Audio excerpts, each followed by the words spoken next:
Let's unravel the epic showdown: me versus the legendary Geico Orange County Chopper. First, we're setting the stage. Imagine a battle of wills, a test of endurance against a custom-built motorcycle, built for the ages, just like Geico's coverage.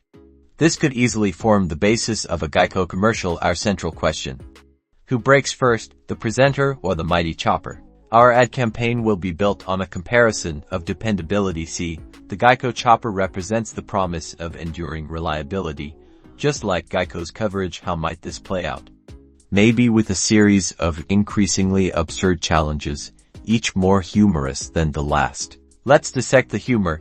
Think about the Geico lizard. The gecko's wit in contrasting situations instantly became a classic of comedic advertising. So, our ad will leverage humor, perhaps through slapstick, unexpected situations, or playful self-deprecation, to make the brand memorable. Consider this: an ad illustrating a sequence of attempts the presenter makes to break the chopper. Through the sheer unlikelihood of the presenter's victory, it builds the case of the chopper being so dependably well built, like the Geico coverage you can rely on. That's the core idea: battle that highlights the reliability of both the product and the insurance company. The ultimate takeaway: Geico's reputation stands strong.